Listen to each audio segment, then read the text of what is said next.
Agama itu ketika memerintahkan kepada kita, bukan ingin memberi beban. Di cara berfikirnya ingin memberikan solusi. Di ketika Allah minta kita sholat, sebetulnya ingin memberikan ketenangan. Minta kita berdoa supaya kita nyaman.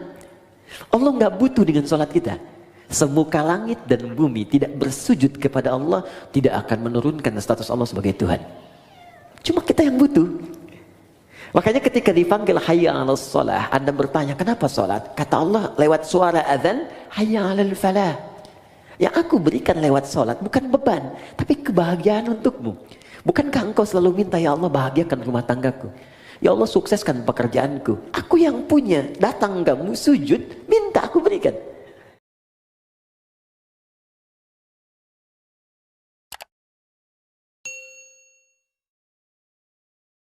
Bismillahirrahmanirrahim.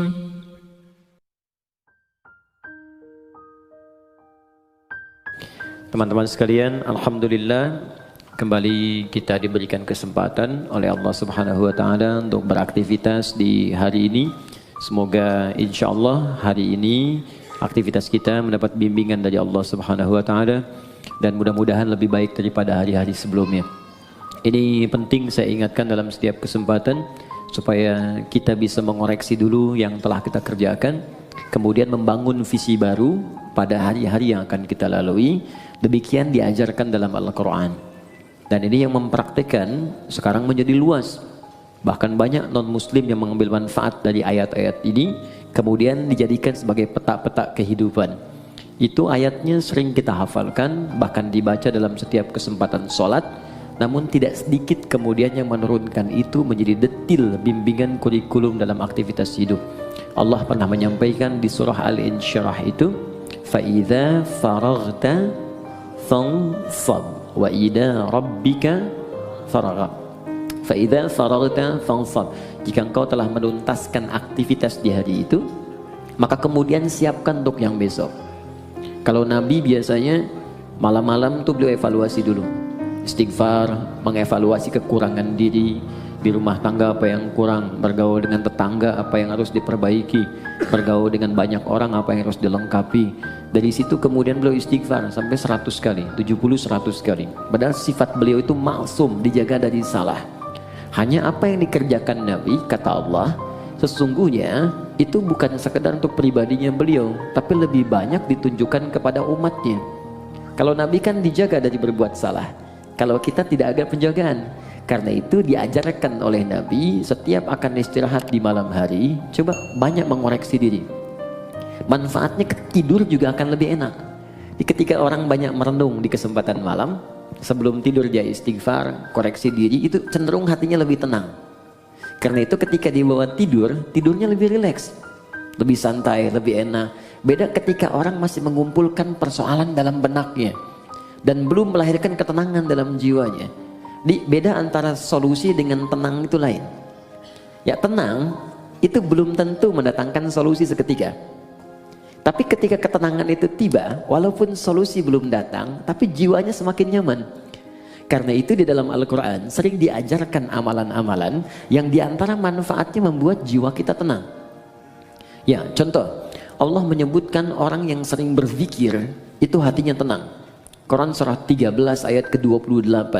Ala bizikrillahi tatma'innul qulub. Kata Allah, ala, yakinkan pada jiwamu, aku informasikan dengan kuat, bizikrillahi, dengan banyak berzikir kepada Allah. Ba-nya di sini musahabah, membangun kedekatan. Jadi kalau orang mencoba dekat dengan Tuhan, ingin mendekat kepada Allah, dia banyak berzikir, tatma'innul qulub, maka dampak zikir itu akan berpengaruh kepada ketenangan jiwa. Nah, bagaimana cara berzikir? Diberikan detilnya. Baca Quran itu zikir. Makanya Al-Quran disebut dengan zikir. Quran surah ke-15 Al-Hijr ayat ke-9. Inna nahnu nazzalna dzikra. Kami telah turunkan Al-Quran sebagai zikir. Jadi kalau teman-teman sedang baca Al-Quran, itu ada ketenangan. Zikir di situ.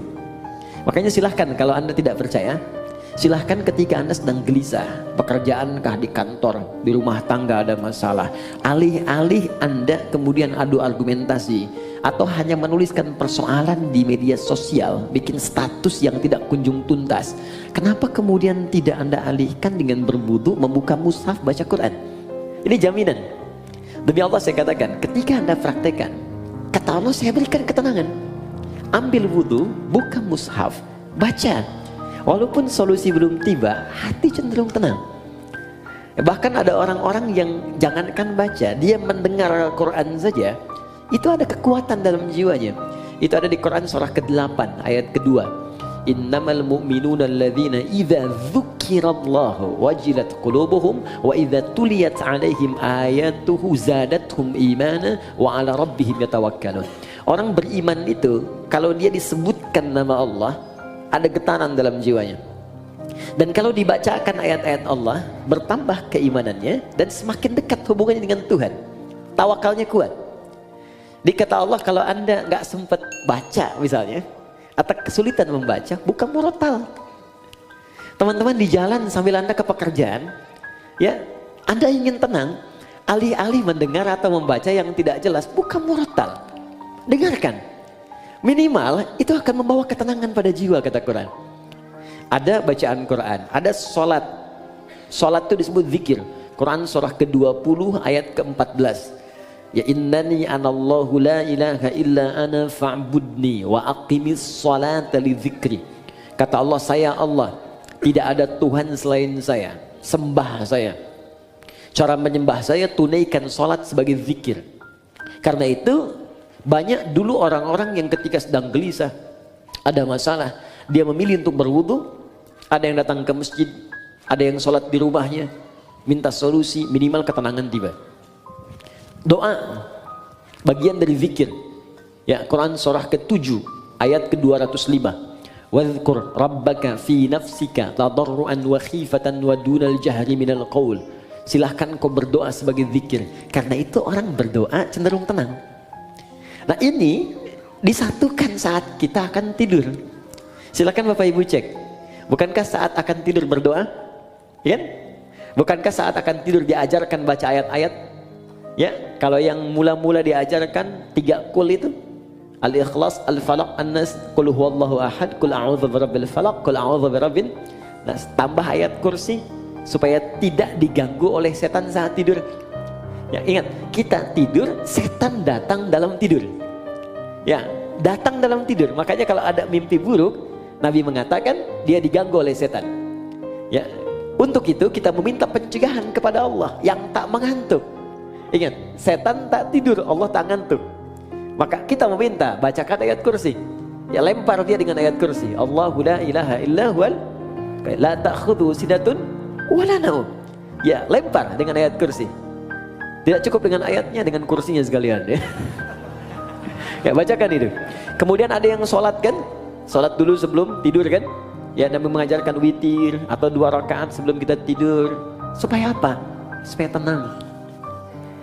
Jadi gini, saya ingin ajarkan, mohon maaf, berbagi bukan mengajarkan. Saya ingin berbagi begini. Agama itu ketika memerintahkan kepada kita, bukan ingin memberi beban.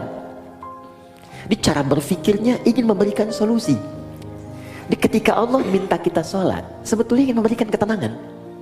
Minta kita berdoa supaya kita nyaman. Allah nggak butuh dengan sholat kita. Semuka langit dan bumi tidak bersujud kepada Allah, tidak akan menurunkan status Allah sebagai Tuhan. Cuma kita yang butuh. Makanya ketika dipanggil hayya 'alas shalah, Anda bertanya kenapa sholat? Kata Allah lewat suara azan, hayya 'alal falah. Yang aku berikan lewat sholat bukan beban, tapi kebahagiaan untukmu. Bukankah engkau selalu minta, ya Allah bahagiakan rumah tanggaku, ya Allah sukseskan pekerjaanku. Aku yang punya, datang kamu sujud, minta aku berikan.